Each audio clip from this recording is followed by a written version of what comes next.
Here in eastern Pennsylvania is a fire that has been burning for 53 years to the day. It's going to be burning for another 250 more.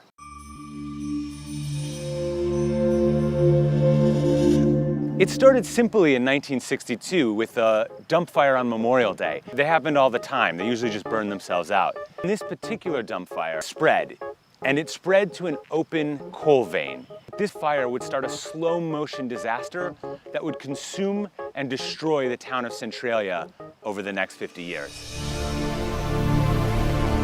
So Centralia sits on a huge vein of anthracite coal and was founded in the mid-1800s with a specific purpose of coal mining. Today,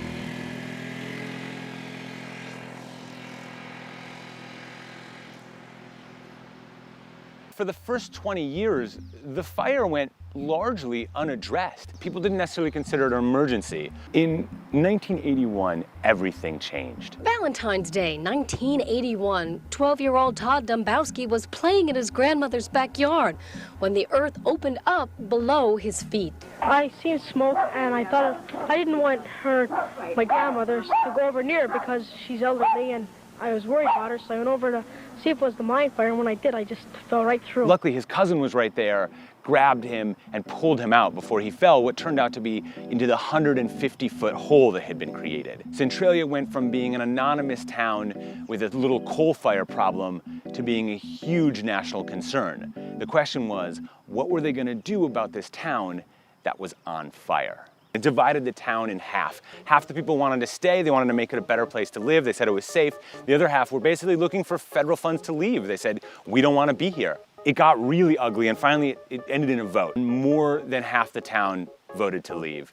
And that was the moment that Centralia truly began unraveling. So in 1984, most of the residents were bought out and given funds to leave Centralia. In 1992, the town was officially claimed using eminent domain. In 2002, the Postal Service officially revoked the zip code for Centralia. And finally, in 2009, the governor of Pennsylvania began enforcing the eminent domain, trying to make the last few residents, which at this point was down to 11, leave the town. But the residents that were still here didn't want to go. And their argument was that the coal fire had actually moved. It was headed towards other towns now, and that Centralia's air quality was back to as good as or better than it was before the coal fire started. They were allowed to stay. As of 2013, they were given permission to live out their lives here. But when the last 10 residents of Centralia die, the town officially will cease to exist.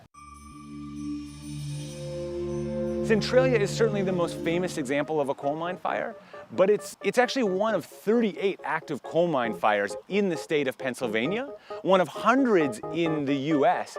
And if you get into India or China, we're talking about thousands and thousands of active coal mine fires. And in fact, the collective output of carbon monoxide of coal mine fires may account for as much as 1% of global warming. Much like Chernobyl, Centralia has enough kind of ruin capital. It's a go-to, I think, as a kind of pop cultural reference for abandoned disaster. You know, this is sort of a town gone wrong. The thing that looks the most like a ruin is this abandoned turnpike. There's not much left. I mean, the buildings are basically gone. It looks like a bunch of overgrown lots, slowly turning back into forest. And one day, you know, that's what it'll be. It'll be some streets through a forest, and no one will think twice about what was here once before.